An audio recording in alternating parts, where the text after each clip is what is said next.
빌레몬서입니다. 빌레몬서는 딱 한 장으로 기록되어 있고, 제가 웨스트민스터에서 이제 헬라어, 이 그릭을 공부할 때 마지막 이 원문을 가지고 공부하는 시간이 있었어요. 그래서 그 시간에 배웠던 것이 빌레몬서였습니다. 이 한 장 가지고 한 학기를 했습니다. 그래서 여기에 있는 단어 하나하나를 다 분석해 가면서 또 했었던 기억이 납니다. 오늘 이 빌레몬서를 통해서 딱 한 가지 주제만 보겠습니다. 믿음은 사랑을 낳습니다. 믿음은 사랑을 낳습니다. 그래서 우리가 나의 믿음을 점검할 때 내가 진정 하나님을 사랑하는가, 그것을 보는 것이 중요합니다. 그리고 보이지 아니하는 하나님에 대해서 만약에 잘 모르겠거든 보이는 성도들을 내가 사랑하는가, 거기에 내 믿음의 척도가 나타납니다. 만약에 내가 내 옆에 있는 내 교인, 성도를 사랑하는 마음이 좀 적다, 그러면 내 믿음이 그만큼 식어졌다는 것을 의미하기도 합니다. 꼭 그게 중요합니다. 믿음은 보이지 않아요. 그러나 내가 하는 사랑의 행위는 보입니다. 아니, 내가 직접 느끼게 됩니다. 오늘 특별히 이 빌레몬서를 통해서 그 내용을 다시 한번 잘 보기를 바랍니다. 빌레몬은 골로새서에서 이 가정교회를 아마 인도했던 목회자였던 것으로 추정이 됩니다. 여기 2절 보면은 내 집에 있는 교회라는 표현이 있죠. 이게 바로 빌레몬 가정에 있는 교회입니다. 그거 보면은 이 빌레몬은 어느 정도 좀 재력도 있고 그 능력이 있고, 그래 그 당시 로마 시대를 살지만은 어느 정도 위치에 있는 사람인 것을 짐작할 수 있죠. 또 하나는 이 빌레몬과 이 오네시모가 나오는데, 오네시모는 빌레몬의 노예였습니다. 그러다가 오네시모가 무슨 일이었던지 빌레몬에서부터 도망을 나가죠. 도망을 나가다가 어떻게 해서 로마 감옥에 갇히게 됩니다. 갇혔을 때 사도 바울을 만나게 되죠. 그래서 사도 바울을 통하여 그리스도 복음을 받고 거듭나게 되고 바울을 돕는 자가 되게 됩니다. 이럴 때 사도 바울이 오네시모의 모든 인생의 역정을 다 듣고 난 다음에 오네시모를 같이 동역의 길을 걸어가려면은 분명하게 과거에 있었던 그 여러 가지 일들을 정리를 해야 됩니다. 다시 얘기해서 빌레몬과의 관계가 정리가 돼야 됩니다. 그러지 않을 때는 사실 같이 동역하기가 어렵죠. 그래서 이 빌레몬에게 간곡한 부탁, 요청을 하는 서신이 바로 이 빌레몬서입니다. 한마디로 이제는 과거에는 당신에게 노예였으나 지금은 그리스도 안에서 우리와 같은 형제니 그를 용서해 주라. 그리고 더 이상은 노예로 생각하지 말고 주 안에서 형제로 받아 같이 하나님 나라를 세워나가자. 특별히 지금은 내가 감옥에 있으니 오네시모가 나에게 소중하다. 나를 돕는 자다. 너 빌레몬은 나를 도우려고 열심히 무던히 노력했지만은 내가 감옥에 있었기 때문에 잘 도와주지 못했지 않느냐. 너 대신에 하나님이 나에게 보내준 자가 바로 오네시모니 오네시모를 용납하라. 대신에 내가 오네시모를 당신에게 보낼 테니까 당신이 오네시모를 직접 만나고 그 모든 것을 다 화해를 하고 그리스도 안에서 한 형제로 다시 나에게 보내주라. 이게 모든 빌레몬서의 내용입니다. 성도 여러분, 만약에 여러분이 바울이라고 했을 때 이 일을 어떻게 처리하겠습니까? 사실 쉬운 일 아닙니다. 물론 지금은 노예 제도가 없기 때문에 상관이 없지만은 당시의 노예는 사실 큰 자산입니다. 소도 자산이죠. 근데 사람은 생각을 할 수 있는 존재이기 때문에 더 비싼 존재입니다. 그래서 이 노예, 종이 어디로 도망갔다든지 할 때는 자기 재산이 그만큼 분실됐다는 의미가 돼버려요. 그래서 그 당시의 법으로는 주인이 그 도망간 노예를 죽일 수도 있습니다. 그 정도 권한이 있습니다. 지금 이 문제에 있어서 여러분들이 만약에 사도 바울이라면 동역자 빌레몬에게 어떻게 요구를 하겠습니까? 오늘 여기 보면은 사도 바울이 분명히 빌레몬의 스승입니다. 그렇기 때문에 그 빌레몬에게 어떤 그 요새 말로 카리스마에 있는 어떤 그런 명령을 해서 이거 해라 라고도 할 수 있어요. 그러나 바울은 그렇게 하고 싶지 않습니다. 그것이 8절입니다. 내가 그리스도 안에서 아주 담대하게 너에게 마땅한 일로 명령할 수도 있어. 그런데 내가 그렇게 하고 싶지는 않아 라고 말씀합니다. 이것이 그리스도 안에서 받은 사랑을 함께 나누자는 원인입니다. 내가 너에게 명령할 수도 있어. 내가 너에게 그 정도 권위도 있고 그렇게 말합니다. 지금 바울이 지금 빌레몬을 향하여 형제 사랑 그리고 그리스도 사랑 하나님의 사랑을 상기시켜 가면서 신학적으로 풀어나가갑니다. 신학적으로 풀어나가면서 그리고 동시에 빌레몬과 빌레몬의 동역자 그리고 빌레몬이 지금 사역하고 있는 그 가정교회 성도들에게도 마찬가지 이 내용을 전합니다. 왜냐하면 오네시모는 이 빌레몬의 노예였으나 오네시모가 빌레몬에서 도망갔다는 사실은 빌레몬에 있는 사람들은 다 알아요. 그죠? 주변에 있는 사람은 다 압니다. 그래서 이 문제를 공개적으로 공식적으로 문제가 해결되지 않을 때는 오네시모도 빌레몬도 제대로 사역을 할 수 없고 오히려 사역을 한다고 하면서 이 문제가 해결되지 않았을 때는 사실 그 전반적인 이 선교 사역이 깨떨어질 수도 있습니다. 즉 이 문제에 대해서 사도 바울이 굉장히 조심스럽게 그리고 겸손하게 그리고 이 권위 있게 이 빌레몬에게 권면하는 그 내용입니다. 자, 여기 프린트물 보면서 보겠습니다. 그러면 바울은 어떻게 빌레몬에게 이러한 문제를 접근해 나갑니까? 첫 번째, 1절에서 3절까지 바울이 문안 인사를 합니다. 문안 인사를 할 때 자기 자신에 대하여 소개합니다. 그리스도 예수를 위하여 갇힌 자. 바로 그리스도 복음 때문에 감옥에 들어간 자. 살아서 순교의 길을 걸어가는 자. 그리고 나는 계속 한 번의 회개만 일어났다고 해서 그 사람을 놔두는 것이 아니라 회개한 사람, 세례받은 사람을 계속적으로 돕는 사람이라는 그러한 표현이 됩니다. 그리고 바울은 자기뿐만 아니라 형제 디모데라고 그렇게 말합니다. 이 빌레몬서가 기록되었을 때가 주후 대략 62년으로 추정이 됩니다. 이 사도 바울이 순교를 당할 때가 주후 64년이나 65년쯤 됩니다. 그렇다면 죽기 한 2, 3년 전에 이 빌레몬서가 기록이 되는데 그때 디모데의 나이는 40대입니다.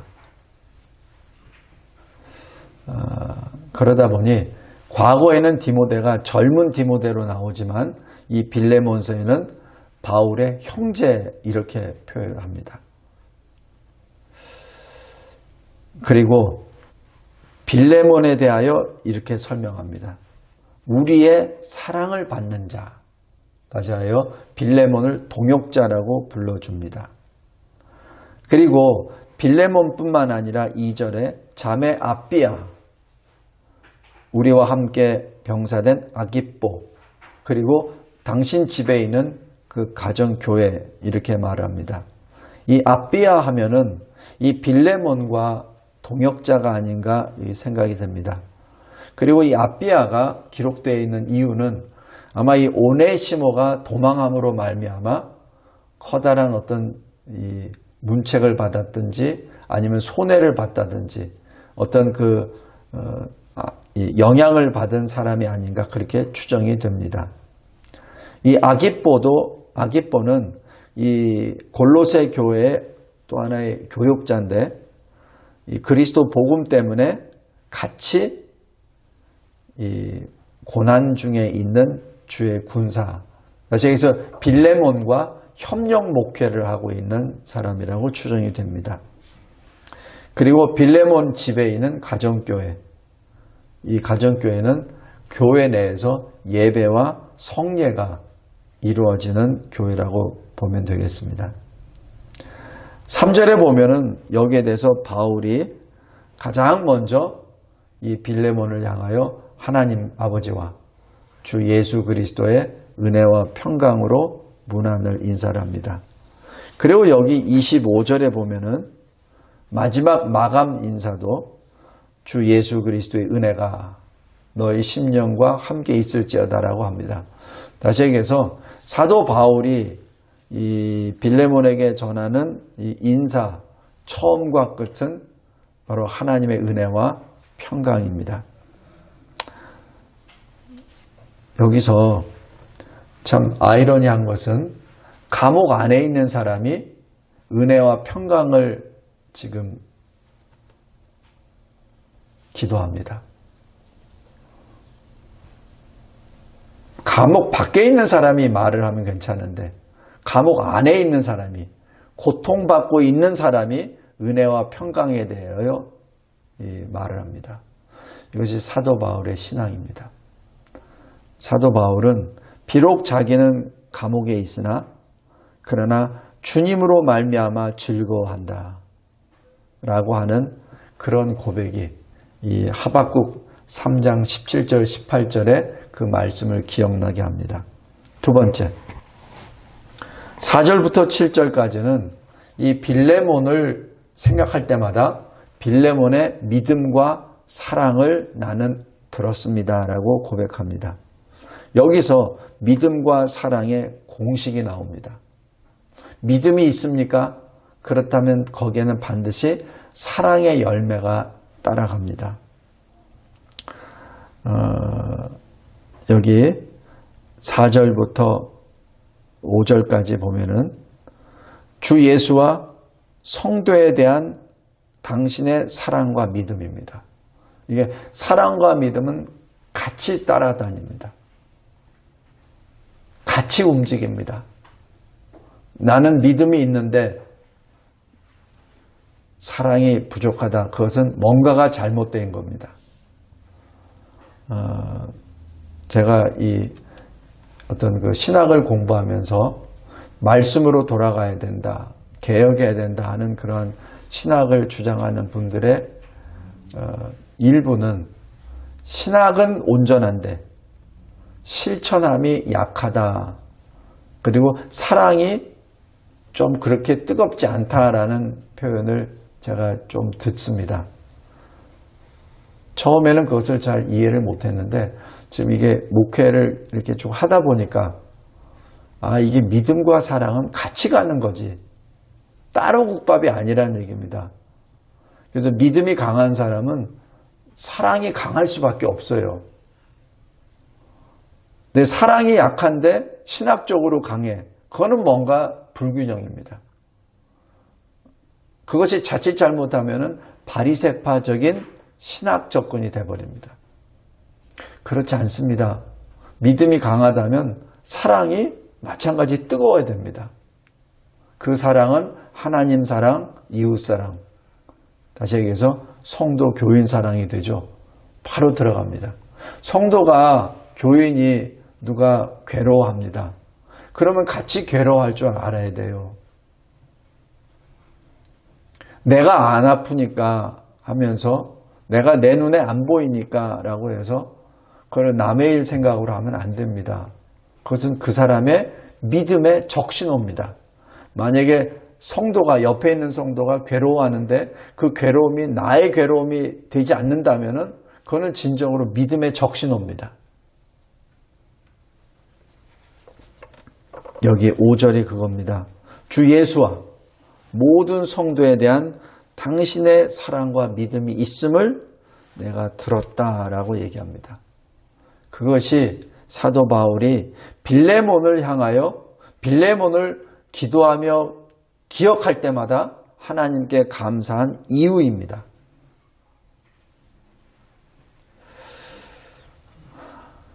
그것이 이 빌레몬에 대한 평가입니다. 그래서 7절에 보십시오. 형제여, 성도들의 마음이 너로 말미암아 평안을 얻었습니다. 지금 당신의 믿음과 사랑으로 인하여 성도들이 평강을 입었습니다. 이것은 뭐죠? 예수님이 부활하시고 난 다음 두려워 떠는 제자들에게 초자연적으로 오셔서 가장 먼저 주신 게 뭐죠? 평강입니다. 그죠? 마찬가지입니다. 우리가 믿음과 사랑의 사람이라면 우리를 통하여 성도들에게 평안을 줄 수 있어야 됩니다.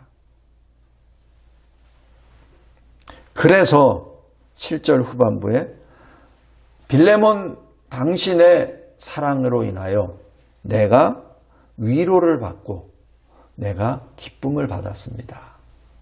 이게 같은 동역자로서의 모습입니다. 언제 이게 보다 보면은 동역 관계가 굉장히 어렵다고들 얘기해요. 협력 목회가 어렵다고들 얘기합니다. 왜? 경쟁이 되니까. 그리고 서로가 서로에게 무엇을 자기가 더 낫다는 것을 증명하려고 하다 보니까. 그게 왜 그런 일이 벌어지죠? 사랑이 식어간다는 얘기죠. 제가 전에 논문을 쓰면서 미국 그 선교사님하고 이제 인터뷰를 여러분하고 좀 해봤는데 그분들이 동일하게 얘기하는 것. 선교지에서 선교사들과 동역하는 것이 제일 힘듭니다. 특히 목사 선교사님들하고 제일 힘듭니다. 언뜻 보기에는 굉장히 쉬울 것 같죠? 근데 실은 힘듭니다. 자기가 생각이 있기 때문에. 저도 지금까지는 그게 생각이다. 그리고 어떤 이렇게 접근하는 방법이 조금 다르다라고 생각했는데 오늘 빌레몬서를 다시 한번 쭉 보니까 그것이 아니라 바로 믿음과 사랑의 적신호라는 사실입니다. 오늘 이 7절에 사도 바울이 빌레몬을 간절히 부릅니다. 보통 우리가 동역관계에 있을 때는 어떻게 부르죠? 어느 목사님, 어느 선교사님 이렇게 불러요. 그죠? 근데 사도가 이 빌레몬 목사에게 아니면은 빌레몬 장로에게 이렇게 말합니다. 형제여 라고 부릅니다. 이게 다릅니다. 톤이 달라요. 직분의 이름이 없어요. 그냥 형제여 라고 부릅니다. 그러면서 당신 때문에 당신이 성도들에게 쏟는 그 사랑으로 인해서 내가 큰 위로를 받고 기쁨을 얻습니다. 라고 고백합니다. 그리고 난 다음에 8절부터 21절까지 본론으로 들어갑니다. 이 빌레몬서의 본론입니다. 왜냐하면은 당신이 과거에 당신의 재산, 오네시모 그 노예, 도망간 그 노예, 당신에게 그 재산에 피해를 주고 당신에게 어떤 불리한 일들을 행하고 당신을 떠났었던 그 오네시모를 형제로 받아주십시오 라고 말하며 지금 이 7절에 형제여라고 부릅니다. 이게 굉장히 사도 바울은 굉장히 글을 잘 쓰는 사람이에요. 그래서 형제여라고 부르고 그 다음에 오네시모를 형제로 받아달라고 그렇게 말을 합니다. 그것이 20절에요. 오 형제여, 나로 주 안에서 너로 말미암아 기쁨을 얻게 하고 내 마음이 그리스도 안에서 평안하게 하라라고 그렇게 말합니다. 여기 17절 보십시오. 빌레몬, 당신이 나를 동역자로 인정한다면 오네시모, 과거에 당신의 노예였었던 오네시모, 그를 동역자로 영접해 주십시오. 지금 여기 형제라는 그 표현이 계속해서 이어집니다. 그러면서 이 빌레몬에게 이 오네시모를 형제로 받아주세요. 오네시모를 바로 우리의 동역자로 받아주세요. 이렇게 계속 권면합니다. 자, 여기 이제 오네시모를 위한 사도 바울의 그 내용입니다. 여기 프린트물 3번에 먼저 가보겠습니다. 그리스도 안에서 내가 아주 담대하게 이건 마땅한 일이야. 그래서 당신에게 명령할 수 있어. 왜냐하면 이것이 진리이기 때문에. 두 번째, 그런데 나는 그리스도 안에서 우리가 사랑을 받았으니까 그리스도 안에서 사랑을 나누는 자로서 억지가 아니라 자의로 내가 이것을 권면하고 싶어. 그리고 당신의 자의로 내 말에 순종하기를 원해 라고 말합니다. 그것이 14절입니다. 그러면서 바울 자기 자신을 다시 한번 소개합니다. 나이가 많아. 그리고 지금 내가 갇혔지 라고 기록합니다. 지금 이때 바울의 나이가 그냥 대략 60이 넘은, 지금 제 나이 또래 정도 됐을 겁니다.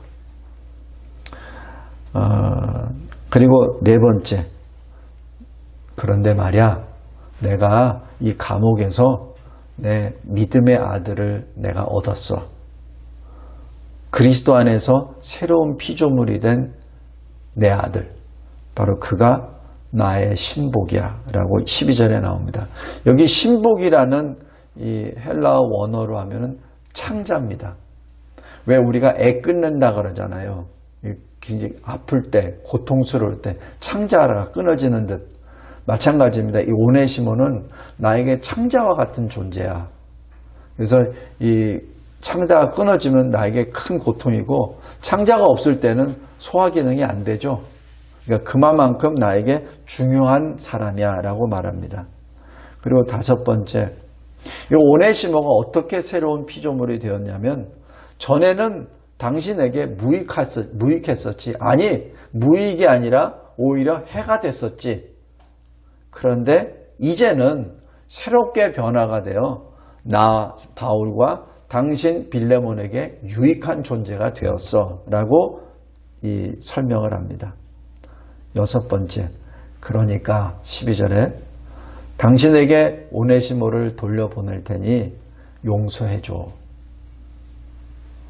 그리고 13절, 14절, 이제는 같이 동역으로 같이 협력합시다. 내가 이 감옥에 갇혀 있으면서도 내가 복음 사역을 하고 있거든. 그 얘가 뭐죠? 오네시모가 회심했잖아요. 그죠? 그러니까 사도 바울은 감옥에 있으면서도 가만히 있었던 분이 아니에요. 그를 만나면 회심의 역사가 나타납니다. 그리고 그를 붙잡고 그리고 감시하던 로마 군사들에게도 계속 복음을 전합니다. 바로 이 오네시모는 내가 감옥에서 복음 사역을 계속해서 감당하는데 나에게 도움을 줘 라고 이렇게 표현합니다. 그 다음에 15절, 하나님이 오네시모가 당신을 잠시 떠난 것을 허용을 했었지. 근데 그것은 목적이 있었어. 왜냐하면 영원히 그를 당신과 같이 동역관계로 맺어주기 위해서 나를 만나게 해주신 거야. 이것은 하나님의 섭리의 역사였어 라고 그렇게 설득을 합니다. 그러면서 16절, 이제는 종과 같이 하지 말고 노예처럼 하지 말고 형제로, 사랑을 받은 형제로 영접하라라고 그렇게 기록합니다. 그러면서 이 오네시모로 인하여 어떤 불이익이 받았거나 어떤 빚진 것이 있다면은 내 앞으로 돌려. 내가 다 갚아줄게. 이러면서 아주 재밌는 말씀을 여기다 전합니다. 19절에 이 외에 네가 나에게 빚진 것이 있다면 내가 계산하지 아니할게. 분명히 빌레몬이 목회할 정도 되려면은 바울에게 굉장히 큰 영향력과 교육을 받았을 겁니다. 바울이 돈을 받았을까요? 안 받았죠. 그 문제입니다. 지금 바울을 통하여 빌레몬이 된 것에 대해서 지금 슬쩍 터치를 쭉 하죠. 하면서 빌레몬에게 이렇게 말합니다. 20절에 오 형제여 라고 기록합니다. 그리고 21절에 내가 이렇게 친필로 쓴다. 지금 이 당시만 하더라도 바울 사도가 이 안질이나 이런 것이 심해서 이 옆에 있는 그 젊은 제자들이 대필하도록 합니다. 그래서 바울이 말하면은 제자들이 옆에서 적고 그리고 그것을 이제 서신서로 보냈죠. 그런데 이 빌레몬서는 지금 그 불편한 몸을 가지고 눈을 가지고 직접 바울이 썼다는 것을 의미합니다. 그 정도로 이 빌레몬에게 간절하게 오네시모의 용서에 대하여 이렇게 간구한 것이죠. 그러면서 이렇게 말합니다. 내가 이렇게 요구한 것보다 당신이 더 많이 행할 걸 내가 알아 하면서 그렇게 냈습니다. 성도 여러분, 이것이 빌레몬서의 주제입니다. 본론입니다. 만약에 여러분이 사도 바울이었다면 어떤 방식으로 취하겠습니까? 우리는 이 시대에 너무나도 내 생각, 내 직관으로 즉각적으로 막 이게 반응을 하는 게 있는데 지금 사도 바울은 이 빌레몬서를 통하여 하나님 앞에 얼마나 깊이 기도했고 또 이 빌레몬을 향하여 얼마나 간절히 기도했고 그리고 하나님과 어떤 교통함을 통하여 이 짧은 이 서신이 기록되어 있다는 것을 우리는 이 절절히 느끼게 됩니다. 그리고 이제 마지막으로 22절부터 25절까지 이 빌레몬에게 이 당부의 말씀을 또 전합니다. 22절에 나를 위하여 기도해줘. 그런데 특별히 내가 당신의 교회, 그 가정교회에 방문하고 싶어. 그러니까 내가 여러분에게 갈 수 있도록 기도해줘. 그리고 내가 가거든 거기에 숙소를 마련해줘. 성도 여러분, 이게 이 바울과 빌레몬의 관계입니다. 사실 숙소를 마련해달라는 것은 쉬운 말 아니에요. 근데 바울과 빌레몬의 관계는 이런 관계입니다. 내가 거기 머물 테니까 내 숙소를 마련해줘. 그러면은 빌레몬은 거기에 대해서 아멘 했죠. 그 관계입니다. 스승과 제자의 관계, 동역의 관계, 그리고 아버지와 아들의 관계, 그런 관계입니다. 그런 관계임에도 불구하고 이 오네시모의 문제에 대해서는 굉장히 신중하게 신학적으로 신앙적으로 그리고 실천적으로 믿음과 사랑에 대하여 터치를 해가며 이 빌레몬의 마음을 열게 만들죠. 그러면서 또 23절, 24절에 이 문제에 대해서 나 혼자만 지금 기도하는 거 아니야. 나 혼자만 권면하는 거 아니야. 지금 여기 나와 같이 감옥에 있는 에바브라 있지? 에바브로도 동감하고 있어. 에바브로는 골로새 교회, 다시 여기서 빌레몬과 같이 동역했었던 목회자입니다. 그러니까 에바브로도 여기 있어. 그리고 내 동역자 마가도 여기 있지. 또 아리스다고도 있고 데마도 있고 누가도 있지. 이렇게 말합니다. 이 얘기가 이 서신은 내 개인의 서신이기도 하지만 여기에 있는 내 모든 동역자들의 서신이기도 해. 라고 그렇게 말을 합니다. 굉장히 강력한 증인들이기도 하죠. 여기 나와 있는 그 동역자들의 이름에 대한 거는 유인물을 참고하시면 되겠습니다. 그리고 마지막으로 25절에 하나님의 은혜로 또 이 마감을 짓습니다. 말씀을 맺겠습니다. 빌레몬서. 어찌 보면은 별것 아닌 내용 같습니다. 어떻게 사도가 그 노예 문제 하나 가지고 이렇게 할까라고도 생각할 수 있습니다. 물론 이 부자에게나 권력 있는 자에게 노예 하나는 별 문제도 없을 수도 있어요. 그런데 사도 바울에게는 노예가 아니라 주님이 십자가에 달려 피로 값주고 사신 주의 형제입니다. 자기가 이 로마 감옥에 있는 그 목적도 이유도 바로 그 형제들을 구원해 내기 위하여 거기 들어간 것이죠. 그렇기 때문에 수와 지위와의 문제가 아니라 이거는 하나님과의 관계에서 결코 무시할 수 없는 하나님의 사람이기 때문에 그렇습니다. 그 사랑을 빌레몬에게 지금 나누어 주는 것이요. 빌레몬이 그 사랑을 실천할 수 있도록, 행할 수 있도록 신학적, 신앙적, 실천적으로 권면하는 것이죠.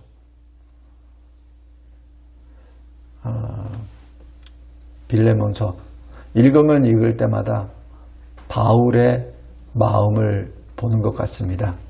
그리고 십자가에 달려 피와 물을 다 쏟으신 주님의 부르짖음을 듣는 것 같습니다. 성도 여러분, 우리 다시 한번 이 마지막 때에는 사람의 사랑이 식어간다라고 표현합니다. 그러나 마지막 때가 되면 될수록 우리 성도들의 사랑은 더욱더 뜨거워져야 합니다. 더욱더 뜨거워져야 합니다. 그 사랑은 하나님 사랑과 우리 이웃 사랑, 특별히 옆에 있는 성도 교인에 대한 사랑, 우리 꼭 간직하시기 바랍니다. 우리 갈라디아서 잠깐 보겠습니다. 갈라디아서 6장 10절입니다. 제가 읽겠습니다. 그러므로 우리는 기회 있는 대로 모든 이에게 착한 일을 하되 더욱 믿음의 가정들에게 할지니라. 성도 여러분, 믿음의 가정이라고 하여 완전한 가정이 아니에요. 나름대로 세상과 구별된 거룩한 가정이지만 그러나 부족하고 그러나 연약한 부분들이 있습니다. 그 연약과 부족을 사랑하는 우리가 됩시다. 그래서 우리의 믿음 보이지 않아요. 그러나 우리의 사랑으로 믿음이 나타납니다. 특별히 마지막 때 서로 사랑하며 또 서로를 위하여 기도하는 저와 여러분이 되길 바랍니다. 어제 우리 이 코로나19를 이유로 해서 나오지 않던 성도를 위해서 또 짬을 내서 우리 성도들이 또 같이 나가서 이번 주부터 또 나오시기로 했어요. 참으로 감사합니다. 그것이 성도 사랑입니다. 형제 사랑입니다. 다시 한번 하나님 앞에 나의 믿음을 사랑으로 드립시다. 그리고 하나님께 나의 믿음을 찬양으로 드립시다. 그랬을 때 성도들에게 평안이 임할 줄 믿습니다. 하나님 감사하고 감사합니다. 하나님이 주신 이 짧은 이 빌레몬서 감사합니다. 주님, 우리들의 믿음의 바로메타로 내가 얼마나 성도들을, 교인들을, 교회를 사랑하고 있는지 다시 한번 점검할 수 있도록 기회해 주심에 감사하며 사도 바울을 통하여 그 간절한 그 요청, 간절한 그 요구, 권면 마음에 새깁니다. 하나님 감사합니다. 이 마지막 이 종말의 때 같은 길을, 같은 목표를 바라보며 걸어가는 믿음의 성도들, 가정들을 허락해 주심에 감사하며 끝까지 우리가 받은 이 믿음, 이 사랑을 지키며 주님 앞에 서는 우리의 모든 순례자의 인생이 되게 하옵소서. 예수 그리스도의 이름으로 기도드리옵나이다. 아멘.